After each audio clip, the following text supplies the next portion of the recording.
Goeiemôre en baie welkom by sessie 9 van module 4 wat gaan oor die gebed van 'n disipel.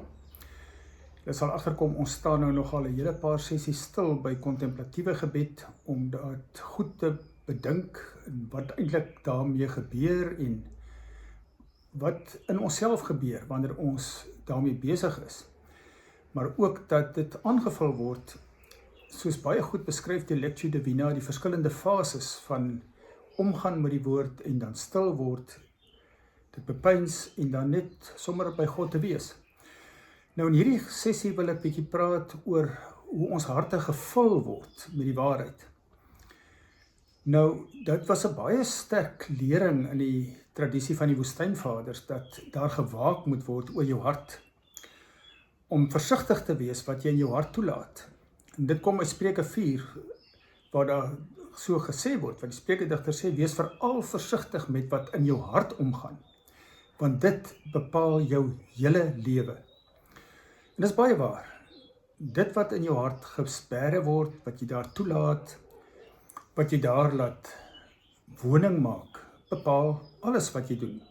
Hoe jy optree, hoe jy mense aanspreek, hoe jy hulle behandel, wat jou gesindheid teenoor ander is, word alles bepaal deur wat in jou hart aangaan.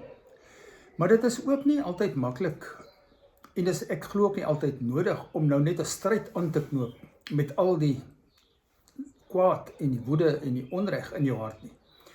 Ek dink dit is net so belangrik om jou hart te vul met die waarheid en dit wat goed is.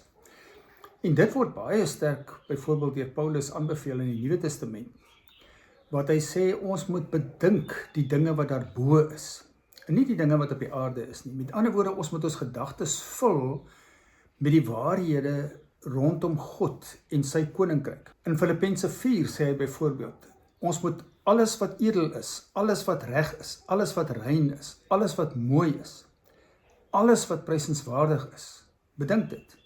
Jy sien daardie dinge wat regtig die moeite werd is.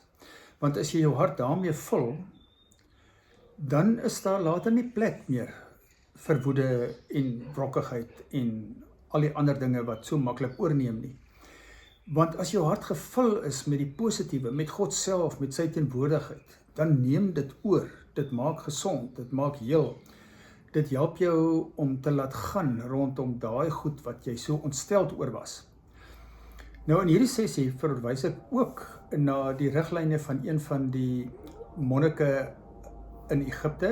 Hy was die hoof van 'n klooster daar naby Wadi El Natru, wat 'n klooster is wat sy oorsprong het in die 4de eeu, in daai tyd wat die begin van die woestynvaders hulle teruggetrek het in die woestyne om daar stil te word. Daai klooster bestaan vandag nog. So hy is ook iemand wat in hierdie hele tradisie van afsondering en stilte, tyd spandeer met God, opgegroei en groot geword het. En dan praat hy, gee hy riglyne oor hoe om met die woord om te gaan.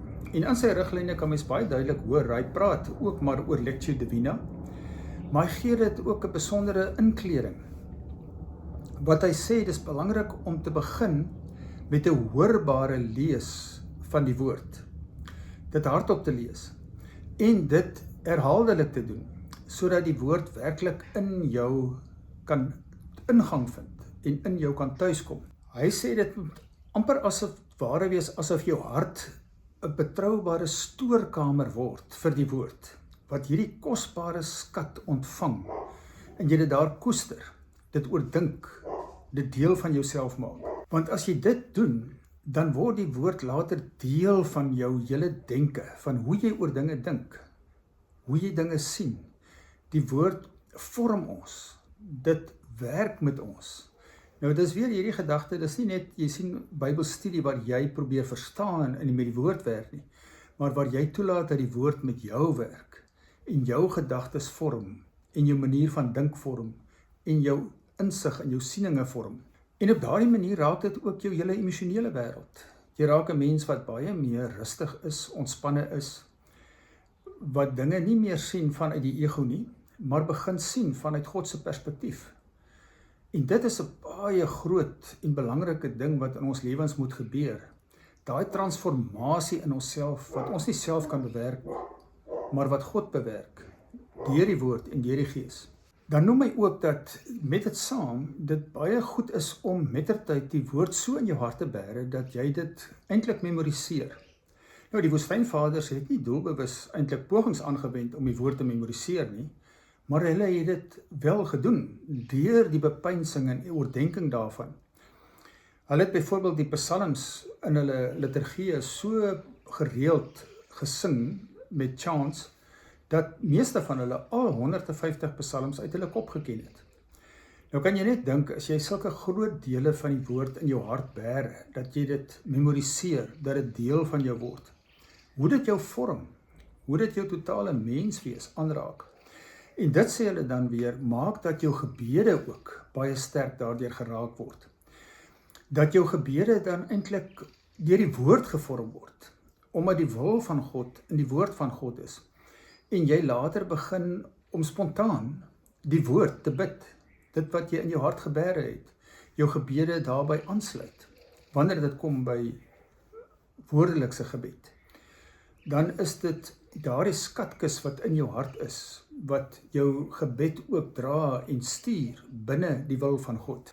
En dan sal julle oplet dat Matthew de Poor ook maar weer net die ding noem wat meeste van die skrywers hieroor noem, dat almal van ons wel maar indringer gedagtes sal beleef, ander gedagtes wat na vore kom, en dat dit weer maar net 'n kwessie is van laat dit gaan. Dis nie nodig om hard daarteen te stry nie, leer om dit te laat gaan, en net weer terug te keer.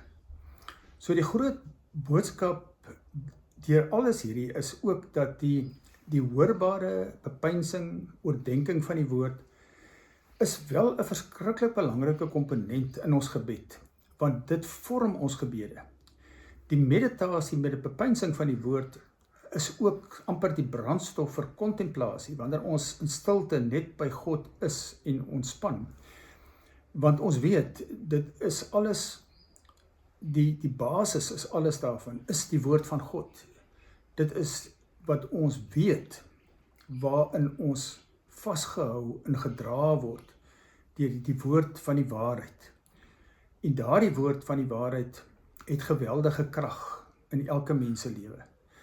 En dis 'n krag wat deurentyd werk, waarvan jy nie altyd in jou verstand bewus is nie, maar dat jy mettertyd sal agterkom in jou lewe, hoe daardie woord jou hele lewe begin vorm en transformeer en verander na die beeld van Christus. Dankie dat jy weer saam geluister het.